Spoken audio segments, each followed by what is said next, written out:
Okay, a little inside scoop on myself, Kurt Thompson, and how I got involved in creating 1,000 videos.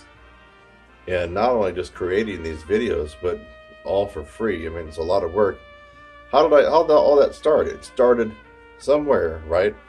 How did it start? Well, I had just moved to Walnut Creek, California, and it was the summer of 2006. I was busy with a ton of things, and then a couple of months into my move, right around near the end of August, I was just watching TV real quick before doing something else, and I saw that Maynard Ferguson had just died, and that just blew my mind. And I didn't dwell a lot on it then, but I mean, he has been my hero. He's one of the main reasons that I got into playing more seriously, especially the upper register. So wow, that hit me hard, folks. I mean, I really Maynard and Maurice were the two guys I listened to the most. Maurice Andre and Maynard Ferguson, and that really floored me. So, you know, the internet wasn't in full swing. There was no YouTube, I believe, at that point. Or there might have been, maybe there was YouTube, I don't know. But there was no Facebook. There might have been a little bit of YouTube there, but whatever it wasn't much. And anyway, I remember a couple months went by, and I thought to myself, wow, I haven't played a Maynard Ferguson solo in a good couple of years. And actually, when I moved down to California, I was intent on doing lessons and actually get involved in the playing scene. Don't want to be negative, but the playing scene is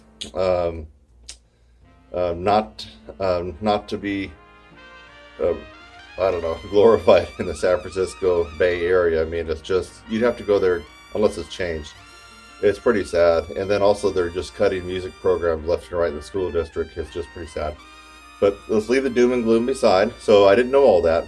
When I went down there, I had intention of playing a lot, starting some bands, getting involved in lessons. And believe it or not, a lot of that I did. In fact, that's where I started my first bona fide Maynard Ferguson tribute band. Unfortunately, because we were new and didn't have a lineup of gigs, it didn't attract the best musicians. I mean, I tried to get the best in there, but you can listen to some of the kind of dilapidated recordings. I mean, these recordings. Also, I didn't know a lot about technologies, folks. I'm really sorry. But back then, audio recording, video recording, lighting, sound, I just didn't know really much of any of that. When I had done studio work, there was already, always a producer or an audio engineer. So anyway, those are, I think, topics for other videos. I guess I better write those down and bring them up. So anyway, long story short is I started whipping the horn into shape, recruiting students, and sitting in with a couple of different bands playing. I found out that the fabulous and fantastic Scott Englebright was there. I had heard that name before, but remember, there wasn't really a big YouTube thing going on, so I didn't really know who he was, but I remember finding that out when I went to A&G Music in Oakland. And the guy that owns that store and a bunch of others is just right. He's a Facebook friend of mine, but just slipped my mind. I'll come up with it, or I might put it in the post below. But anyway, we had a talk. I was talking to him about places to play and trumpet players, and he happened to mention this guy, Scott Englebright. And I was like, don't know him personally, but I have heard that name. And later I found out that he'd play with Maynard, and like, wait a minute, this got to be Destiny. So I didn't contact him at that point. But anyway, I started thinking about playing some of the Maynard stuff, mainly as a tribute to Maynard, keeping his music going.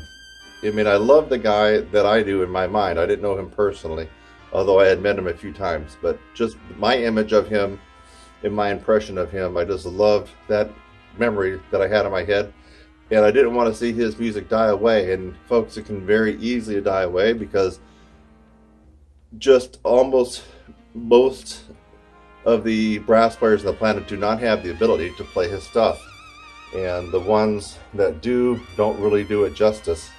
So there's very few of us around the world. I mean, we're talking maybe in the single digits, or maybe double digits at the most, of people I don't know. Probably less than 20 people around the globe right now as I speak in 2017 that could get up there and really do justice to Maynard's solos. The guy that comes right off the top of my head, but if you haven't checked him out, there's a guy named Eric Miyashiro, and I think that he plays probably better than me on a lot of stuff, especially his jazz is better.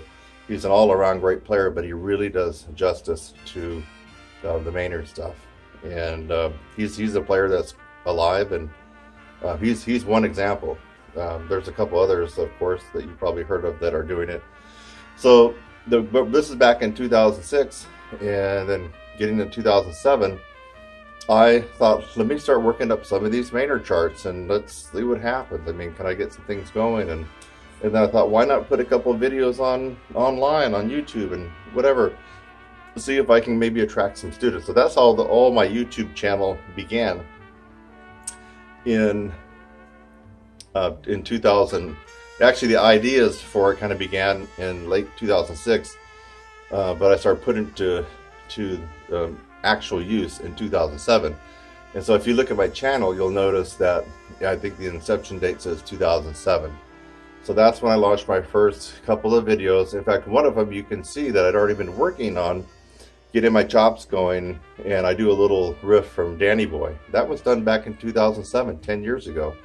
And that was done with the idea that I was thinking about trying to line up some people for a band just to go out and do a few shows in the area to honor Maynard and keep his music going. So if you were ever curious as to how in the world did Kurt Thompson ever start a YouTube channel that would go to over 1,000 videos? I mean, how could he do that? How did he have the time? Where did he get started with his first video? How that all started? It started just like I just told you. Basically, Maynard Ferguson passed away in August of 2006. That spurred me, motivated me, made me think about doing some of his solos again, because it had been several years. I got involved, I got going, I started practicing more, I started playing with different bands, and I started recruiting people for my band. And the next thing you know, a year after that, after the YouTube, I started actually having rehearsals in Lafayette and Walnut Creek, California. I started having rehearsals with just various folks. And eventually, we got a semblance of a band that could pull off a good most of the charts. When I say pull off, I mean, folks, this is not the it's not the Maynard Ferguson alumni band or anything like that. We were at the band was kind of at the lowest level, but that's what I had to work with because I needed to get out there and play, get gigs, and then I could start to pay more and attract better personnel for the group. So anyway, that's how I got started getting on YouTube 10 years ago in 2007. Now it's 2017. That's how I got started. And I believe I have my first couple of videos that actually aired and were published in 2007. And one of them was a little deal about trumpet lessons, and I play that Danny Boy. If I can find it, I will go ahead and post it here in the feed. You just might get a kick to see what I looked like 10 years ago, where I was at. I was in California, and it was, since it was you'll notice, since it was my first couple of videos, I was very stiff and not used to talking to you guys through this medium of a camera. It's interesting for me to go back and watch how I was then, and then now how I relate to you guys watching me through this medium that we have. Excuse me. So this has been Kurt Thompson and the mascot Maynard. Yeah, he's looking. And now you know the first part of the story. And there's a lot more parts of this story with the YouTube channel that you might find quite interesting. There's a lot more parts to the inception and organizing this band that I put together, and some of the people that came through. One of them I already alluded to was Scott Englebright. And I can tell you what happened, why he decided not to keep going with the band, and some other things. So there's quite a lot of interesting things you might find or be curious about. They'll be coming in other episodes, and I'll see you in the next one. Bye-bye. Kurt Thompson.